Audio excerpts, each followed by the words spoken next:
ओम बच्चों, मेरा नाम जितेश कुमार है and magnetic effect of electric current को हम लोग आगे बढ़ाएंगे आज। वही हमारा टॉपिक चल रहा है, magnetic effect of electric current. इसको आगे बढ़ाएंगे। पिछले एक दो लेक्चर्स में हम लोगों ने magnetic force on a current carrying wire देख रहे थे। ये करंट कैरिंग वायर के साथ मैग्नेटिक फील्ड का इंटरेक्शन होता है कि नहीं होता है, और होता है तो कितना होता है, एंड उसके आधार पर कुछ प्रॉब्लम्स हम लोग कर रहे थे कि नहीं। हमने ये पाया था कि मैग्नेटिक फील्ड के साथ इंटरेक्शन करता है current carrying wire. Current carrying conductor magnetic field के साथ इंटरेक्शन करता है, और वह अमाउंट ऑफ इंटरेक्शन हमारे पास आया था। दैट जो अमाउंट ऑफ इंटरेक्शन का जो एक्सप्रेशन था, so Fm that is magnetic force expressed by current carrying wire will be equal to I into L cross B। यहाँ पे हमने L एक प्री डिफाइंड वेक्टर हमने कंसीडर किया था, जिसका लेंथ इसका मैग्नीट्यूड है and direction along the current के डायरेक्शन के अलोंग इसका डायरेक्शन है कि नहीं। और ये सिमिलर था किसी एक सिंगल चार्ज पार्टिकल पे, जो फोर्स था F is equal to q into v cross B, है कि नहीं।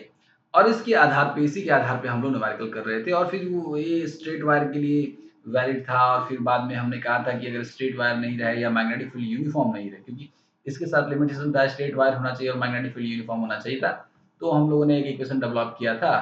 क्या? तो I and integral DL cross B, elementary method, and over the length हम लोग इंटीग्रेट कर देते थे। तो इस तरह के इक्वेशंस हम लोग डेवलप किए थे, और इन्हीं इक्वेशंस के आधार पे हम लोग कुछ न्यूमेरिकल सॉल्व कर रहे थे। तो पिछले क्लास में बहुत अच्छे-अच्छे कुछ न्यूमेरिकल सॉल्व किए थे। आज भी थोड़ा-सा पहले 1-2 न्यूमेरिकल सॉल्व करेंगे एंड देन बात को आगे बढ़ाएँगे थोड़ा-सा। ठीक है? तो चलिए पहले हम लोग जो न्यूमेरिकल सॉल्व कर रहे हैं हम लोग।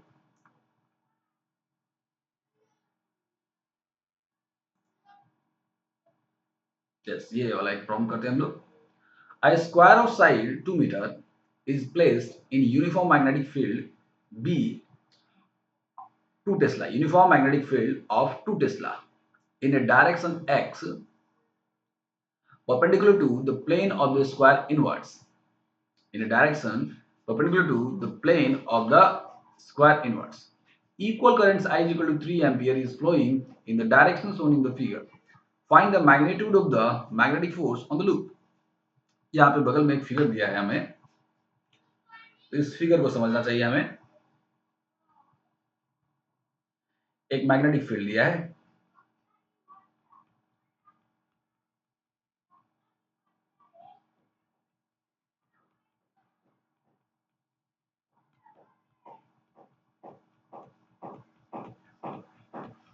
ये क्रॉस क्या रिप्रेजेंट कर रहा है, ये स्पेस में कोई फील्ड है, एंड यहाँ पे हम कह सकते हैं जो थर्ड डायमेंशन से, दो डायमेंशन को तो हम लोग प्लेन पे रिप्रेजेंट करते हैं, जो थर्ड डायमेंशन से आप कह सकते हैं to away from the observer and going into the plane of paper की बातें हम लोग कर सकते हैं। क्रॉस से हम लोग रिप्रेजेंट करते हैं।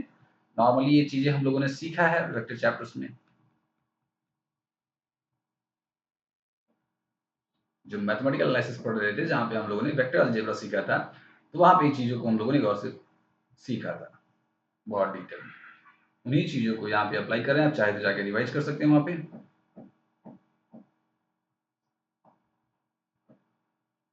वेक्टर बहुत इंपॉर्टेंट है बच्चों, क्योंकि बिना वेक्टर के आज का जो अभी क्लासिकल फिजिक्स है, जो क्लासिकल फिजिक्स की थियरी हम लोग प्लस 2 लेवल में पढ़ रहे हैं, वो बिना वेक्टर का संभव नहीं है बहुत बेहतर तरीके से समझ पाना, है कि नहीं।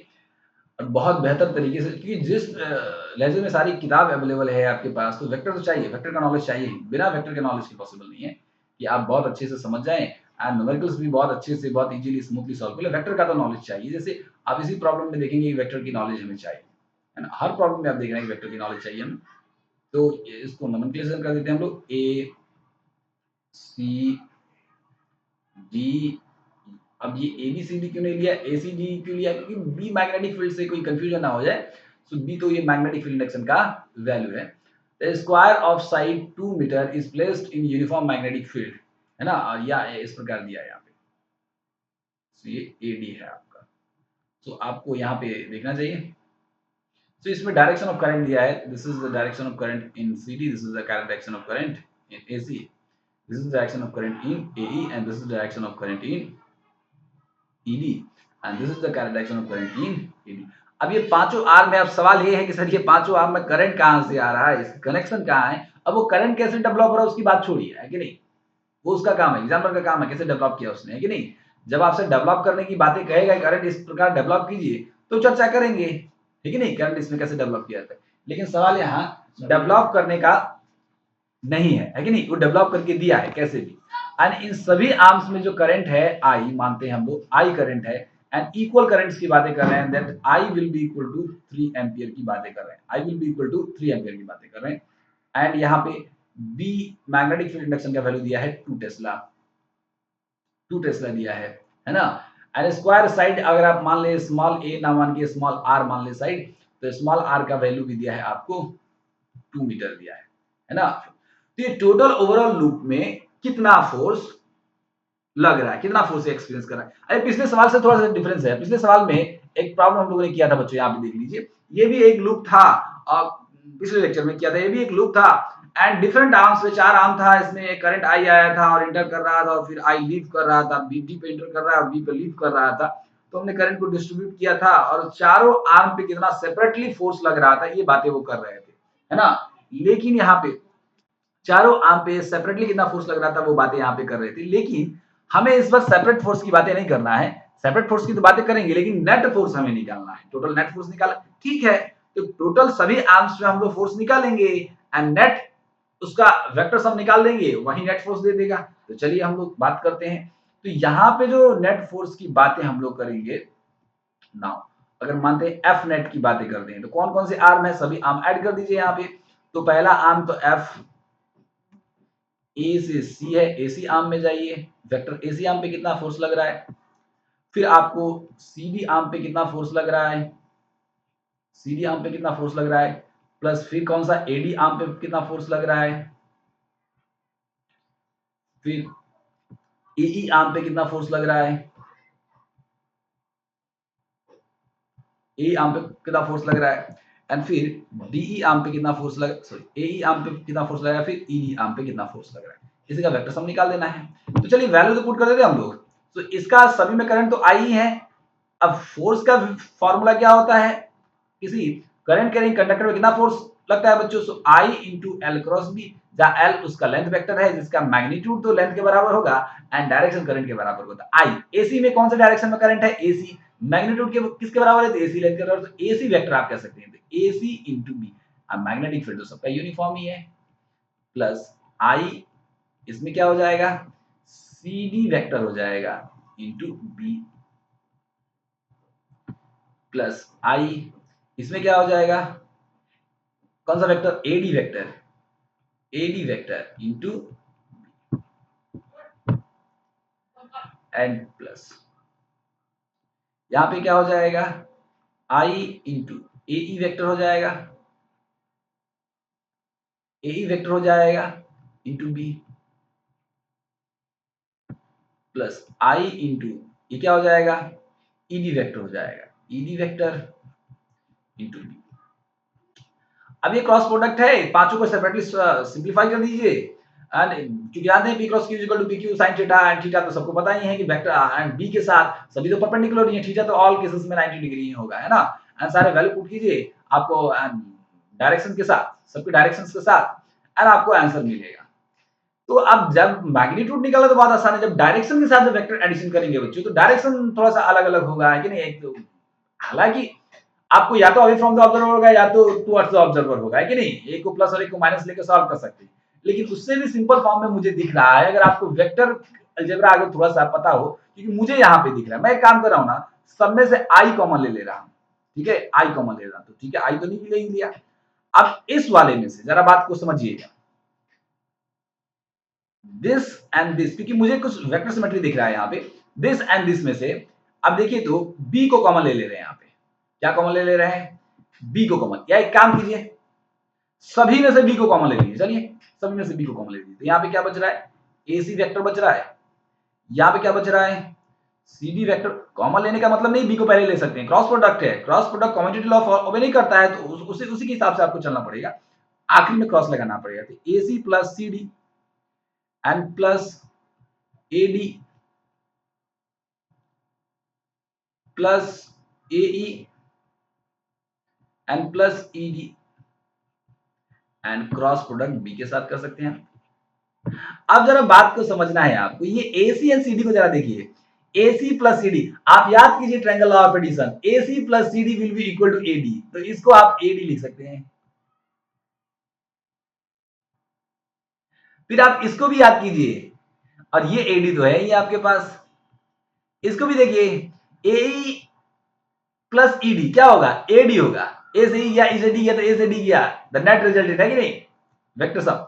तो आप है कि नहीं, directly vector first point tail of the first vector and head from the tail of the first vector to the head of the last vector हम ड्रॉ कर देते हैं। इसको ट्रायंगल ऑफ एडिशन या पॉलीगॉन लॉ ऑफ एडिशन की बात भी करेंगे, तो यहाँ पे तीन साइड की बातें हो रही है, फॉर्मेट में सेट हो रहा है। सो AD एंड क्रॉस बी, तो ये कितना इजी हो जा रहा है, जरा देखिए, थोड़ा सा वेक्टर का नॉलेज है तो ये 3 टाइम्स हो जाएगा, तो आप कह सकते हैं 3i हो गया एंड AD क्रॉस बी हो गया। तो आप इस प्रकार कह सकते हैं, देखिए ना, ये किसके बराबर है, एक किसके बराबर है, AD पे जो फोर्स है, तो आइए बेसिकली 3 टाइम्स FAD के बराबर हो जा रहा है। कारण क्या है कि ये भी AED AD के बराबर हो रहा है और ACD भी AD के बराबर हो रहा है, इसलिए ऐसा हो जा रहा है कि नहीं, AD क्रॉस बी। अब ये निकालना बहुत आसान है, वेक्टर सम की बातें नहीं, तो आप पुट कर दीजिए। सो मैग्नीट्यूड की बातें करेंगे अगर हम लोग, सो मैग्नीट्यूड की अगर हम लोग बातें करते हैं, सो 3 पुट कर दीजिए इंटू आई का वैल्यू पुट कर दीजिए, कितना है, सो 3 पुट कर दीजिए into AD B sine theta, तो AD का वैल्यू पुट कर दीजिए। सो AD का वैल्यू, AD क्या हो जाएगा, ये दिस इज ये हाइपोटेनस। सो AD अगर ये हाइपोटेनस हो जाएगा, अगर ये AD हाइपोटेनस हो गया, तो कैसे निकालेंगे इसका लेंथ, हमें दिया है कितना, 2 मीटर एंड 2 मीटर। सो इसका AD का लेंथ निकालेंगे 2 square and plus 2 square AD into B, है ना, बी मतलब मैग्नेटिक फील्ड, तो मैग्नेटिक फील्ड कितना है, सो 2 है इंटू साइन थीटा, थीटा कितना है, 90 डिग्री है कि नहीं, क्योंकि प्लेन के परपेंडिकुलर ही है। देखिए ना, ये इस प्लेन में है लेंथ वेक्टर एंड स्पेस में, यानी कि उसके परपेंडिकुलर है मैग्नेटिक फील्ड, लेकिन यूनिफॉर्म मैग्नेटिक फील्ड, तो साइन 90 का वैल्यू 1। तो आप इसको जरा सिंप्लीफाई कर देंगे, तो ये कितना हो जाएगा, आपका 9 हो जाएगा एंड ये कितना हो जाएगा, 2√2 एंड 2, सो कितना हो जाएगा, 4√2। सो अगर आप फोर्स का वैल्यू निकालना चाहते हैं, तो फोर्स का वैल्यू कितना हो जाएगा, अब देख लीजिए यहाँ पे, सो 9 4 जा 36√2 Newton.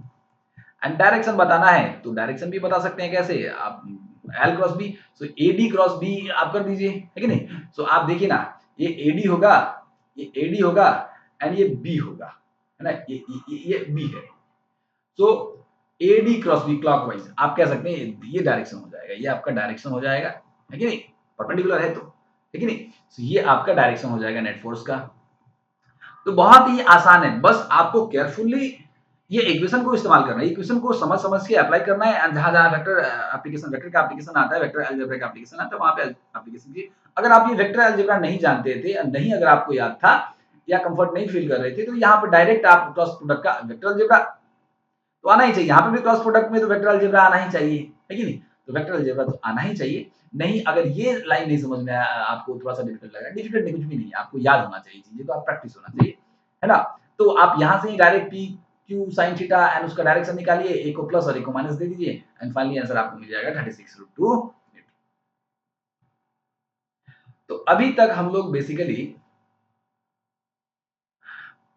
Magnetic force experience bye a current carrying wire की वजह से कि magnetic force experience bye current carrying wire देख रहे थे, और उसमें उसका डेरिवेशन देखिए हम लोग, अमाउंट ऑफ फोर्स कितना होगा जब स्ट्रेट वायर रहेगा, मैग्नेटिक फील्ड यूनिफॉर्म रहेगा, नहीं रहेगा यूनिफॉर्म तो कितना होगा, और उसके आधार पर न्यूमेरिकल पिछले लेक्चर में हम लोगों ने सॉल्व किया, और आज के लेक्चर में भी एक न्यूमेरिकल मैंने आपको करके दिखाया। अब बाद में भी न्यूमेरिकल हम लोग बहुत अच्छे खासे सॉल्व करेंगे, लेकिन अभी थोड़ा सा हम लोग बात को आगे बढ़ाते हैं, और एक छोटा सा टॉपिक है उसको हम लोग करने जा रहे हैं।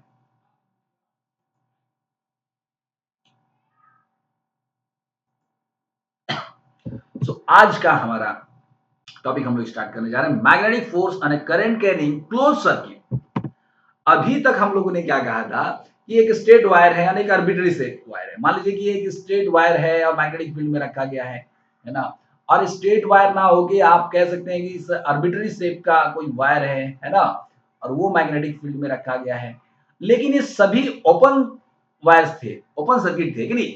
लेकिन अगर एक क्लोज सर्किट किसी मैग्नेटिक फील्ड में रखा जाए तो क्या होगा, यानी कि मान लीजिए कि हमारे पास कोई एक मैग्नेटिक फील्ड है, मान लीजिए कि ये एक मैग्नेटिक फील्ड है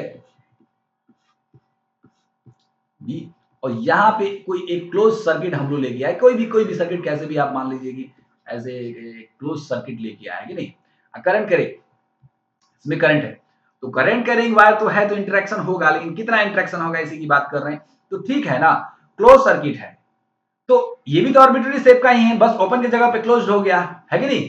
तो सेम इंटीग्रेशन टेक्निक्स आएंगे, हम लोग पहले आई डीएल क्रॉस बी निकालेंगे, ये आपका किसके बराबर हो जाएगा, तो ये आपका बराबर हो जाएगा डीएफएम के बराबर, यानी कि एलिमेंट्री फोर्स के बराबर, यानी force experience by elementary length of the current carrying wire, and finally I total जो फोर्स होगा, टोटल जो मैग्नेटिक फोर्स यहाँ पे होगा,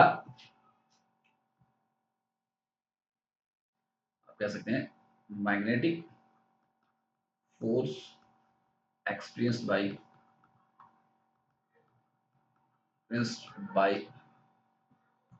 a closed circuit in magnetic field। अब सर्किट की बात कर रहे हैं तो करंट कैरिंग वायर होगा ही, सर्किट तभी होता है, ऐसे ही कोई क्लोज वायर ले लेंगे तो सर्किट थोड़ी होता है, उसको सर्किट नहीं बोलते है ना, उसको नेटवर्क बोलते हैं। खैर चलिए, तो यहाँ पर ये हो गया, सो टोटल जो मैग्नेटिक फोर्स यहाँ पे एक्सपीरियंस्ड होगा वो क्या होगा, इसको इंटीग्रेट कर देंगे डीएफएम, लेकिन बस याद रखिए जो इंटीग्रेशन होता है वो इंटीग्रेशन इस बार जो है का जरा स्वरूप बदलता है। स्वरूप क्या बदलता है, इसको हम लोग नाम देते हैं, गोल लिख देते हैं। इस गोल का मतलब होता है कि क्लोज सर्किट है कि नहीं, पूरा क्लोज सर्किट में ये इंटीग्रेट हो रहा है कि नहीं, किसी क्लोज लूप में इंटीग्रेट हो रहा है, क्लोज सरफेस में इंटीग्रेट हो रहा है, इसको हम लोग नाम देते हैं contour integral. Contour integral, contour integral, है ना। ये वैलिड ही हो रहा है किसके लिए, तो क्लोज सर्किट के लिए। तो कंटूर इंटीग्रल तो आप वैल्यू पुट कर दीजिए यहाँ पे, सो आई डीएल क्रॉस, आप चाहें तो यहाँ से आई बाहर ले लीजिए, यहाँ पे क्या आ जाएगा डीएल क्रॉस बी, तो कुछ वही फॉर्मूला, बस यहाँ पे कंटूर इंटीग्रल आपको लगा देना है कि क्लोज सर्किट के लिए है, एंड यहाँ से कुछ निष्कर्ष भी निकल के आ सकता है इन सर्टेन कंडीशंस। यही इक्वेशन रहेगा, जस्ट कंटूर, जो आर्बिट्ररी सर्किल रहेगा वही इक्वेशन रहेगा, जस्ट कंटूर इंटीग्रल रहेगा। लेकिन यहाँ पे एक जो इंटरेस्टिंग फैक्ट है वो आपको देखने वाला है कि if magnetic field is uniform, है ना, बी जो है वो यूनिफॉर्म है यानी कि कांस्टेंट है, इस केस में क्या होता है, तो आप देख लीजिए कोई एक मैग्नेटिक फील्ड है, ये भी हम लोगों ने आर्बिट्ररी शेप में निकाला था, तो आई बाहर हो जाएगा, एंड यहाँ पर आपका डीएल बच जाएगा और बी भी बाहर निकल जाएगा, लेकिन चूंकि क्रॉस प्रोडक्ट है तो कम्यूटेटिव लॉ को तो वो भी करना ही है, तो बी हो जाएगा और ये आपका डीएल हो जाएगा, एंड बी वेक्टर के साथ क्रॉस प्रोडक्ट हो जाएगा, ये इक्वेशन हो जाएगा। अब इस चीज को समझना है, अभी इंटीग्रल डीएल, कोई एक क्लोज सर्किट मान लीजिए आपने ले लिया, तो एक डीएल यहाँ पे होगा, इसका डायरेक्शन ये है, एक डीएल यहाँ पे होगा, इसका डायरेक्शन ये है, एक डीएल यहाँ पे होगा, इसका डायरेक्शन ये है, एंड एक डीएल यहाँ पे, इसका डायरेक्शन ये है।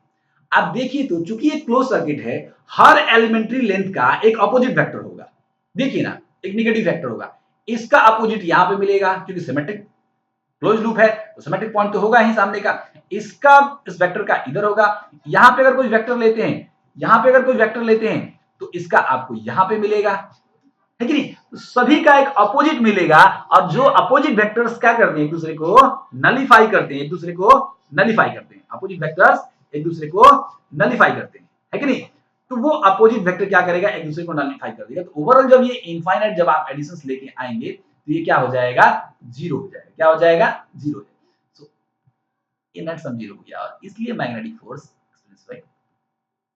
यस, यहां से एक बहुत ही खूबसूरत निष्कर्ष यानी रिजल्ट हम लोग लेके आते हैं कि अगर किसी मैग्नेटिक फील्ड में अगर कोई क्लोज करंट कैरिंग सर्किट अगर रखा जा रहा है तो मैग्नेटिक फोर्स तो एक्सपीरियंस होगा इतना, है कि नहीं, लेकिन अगर यहाँ पे मैग्नेटिक फील्ड यूनिफॉर्म हो जाए, मैग्नेटिक फील्ड यूनिफॉर्म हो जाए तो इसके द्वारा एक्सपीरियंस फोर्स क्या हो जाएगा, जीरो हो जाएगा, कोई मैग्नेटिक फोर्स एक्सपीरियंस नहीं होगा।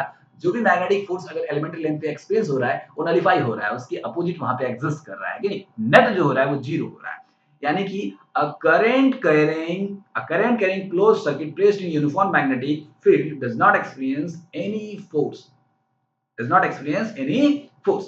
तो यहां से हम लोग ये निष्कर्ष निकाल के और ये कह सकते हैं that is if a current carrying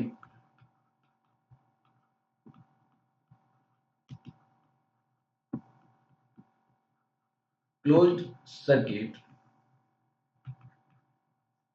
that is if a current carrying closed circuit is placed in uniform magnetic field, uniform magnetic field,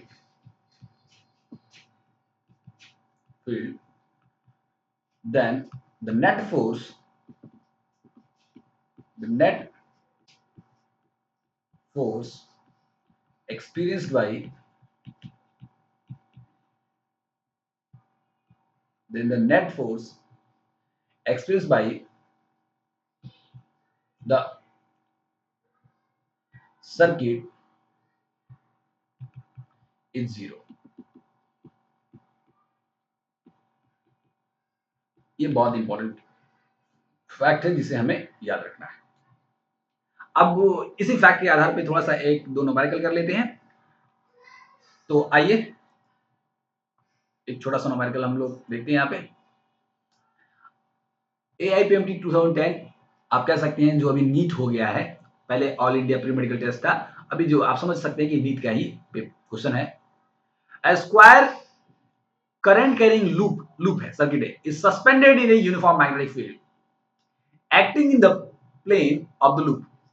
If the force on the arm of the loop is F, force on one arm of the loop is F, the net force on the remaining three arms of the loop is. अब जरा बात को समझना है, remaining three arms में अब कोई एक स्क्वायर है और करंट कैरिंग लूप है, मान लीजिए कि इसमें समथिंग करंट फ्लो हो रहा है, something amount of current flow हो रहा है, एंड ये किसी मैग्नेटिक फील्ड में मान लीजिए कि हैंग्ड है। कैसे हैंग्ड है? तो कहीं से सस्पेंड किया गया होगा, मान लीजिए कि कहीं से हैंग किया होगा। तो कह रहा है कि किसी इसके एक आर्म पे मान लीजिए कि एक ये ए बी है एंड सी डी है, तो इसके किसी एक आर्म मान लीजिए कि ए बी पे वो फोर्स है, वो कितना है? सो एफ है। तो रिमेनिंग आर्म पे कितना फोर्स होगा, है ना? एंड सवाल यहाँ पे है uniform magnetic field, close circuit है। तो आपको बस समझना है क्या कि यहाँ पे जो टोटल फोर्स है एफ ए बी, एक आर्म हो गया और रिमेनिंग आर्म क्या हो जाएगा? F A C D. ये जो नेट फोर्स है, चूंकि एक क्लोज सर्किट है और मैग्नेटिक फील्ड यूनिफॉर्म है, तो अभी अभी रिजल्ट निकाला, नेट फोर्स क्या होगा? जीरो हो जाएगा, है कि नहीं? तो एक पे तो एबी पे आप कह रहे हैं कि एफ है ना? तो दूसरे पे बताइए कितना होगा? तो ओवरऑल की बात करेंगे तो यहाँ पे तो जीरो है, तो दूसरे पे क्या हो जाएगा? एफ अगर ए सी डी आर्म पे अगर बात करें तो माइनस एफ हो जाएगा, क्योंकि नेट क्या होना है? जीरो होना है। तो किसी इंडिविजुअल आर्म पे फोर्स लग सकता है, लेकिन जब नेट निकालेंगे तो जीरो हो जाएगा। तो उन्होंने कहा कि एक आर्म पे अगर एफ लग रहा है तो रिमेनिंग आर्म पे क्या लगेगा? सो माइनस एफ लगेगा, है कि नहीं? अ वेरी सिंपल प्रॉब्लम है कि तो ये फैक्ट को आपको याद रखना है, फैक्ट को आपको याद रखना है।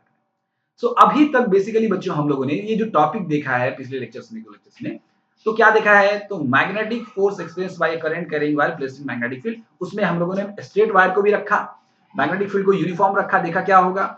एंड फिर हम लोगों ने मैग्नेटिक फील्ड को भी वेरी करवाया, यूनिफॉर्म नहीं नॉन यूनिफॉर्म भी, आर्बिट्ररी शेप वायर भी रखा, देखा क्या होगा। फिर हमने एक क्लोज सर्किट को भी रखा एंड मैग्नेटिक फील्ड को भी वेरी करवाया, देखा क्या होगा। एंड फिर मैग्नेटिक फील्ड को भी यूनिफॉर्म रखा और देखा क्या होगा। एंड इसके आधार पे concept learning and concept understanding and learning based जो प्रॉब्लम्स थे, न्यूमेरिकल्स थे, वो हम लोगों ने सॉल्व किया है। आगे की बातें आगे देखेंगे, आज के लिए इतना ही। Thank you.